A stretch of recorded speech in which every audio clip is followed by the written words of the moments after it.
চাঁদের মধ্যে প্রথমে নেমেছিল নীল আর্মস্ট্রং। মহাকাশে যাওয়ার আগে তারা লাইকা নামে একটা কুকুর পাঠিয়েছে, যে মরলে আগে কুত্তায় মরুক। পাঠানোর পরে দেখে না, সে বেঁচে থাকে না, কারণ আপনি মাধ্যাকর্ষণ শক্তির বাইরে গেলে ওখানে কোনো বাতাস নাই, ওখানে কোনো আওয়াজ নাই, ওখানে কোনো অক্সিজেন নাই। তারপর গেল ভ্যালেন্টিনা তেরেসকোভা, প্রথম নভোচারী।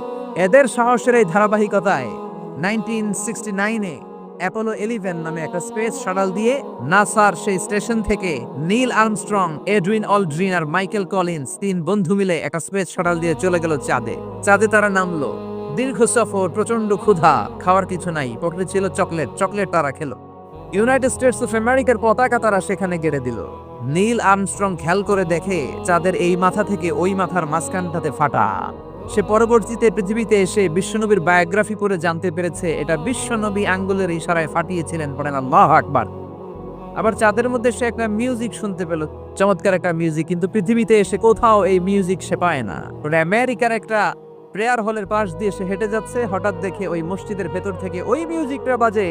মসজিদে ঢুকে দেখে একজন লোক কানের মধ্যে দুই হাত দিয়ে এই মিউজিকটা বাজায়। আসলে এটা কি মিউজিক না আজান? সে ভিতরে ঢুকে মুয়াজ্জিনরা বলে, তুমি এত বড় সিঙ্গার, তোমার গান, তোমার মিউজিক চাঁদেও বাজে, কি এটা? সে বলল, এটা গান নয়, এটা মিউজিক নয়, এটা হচ্ছে আজান। চিল্লায় বলেন ঠিক কিনা?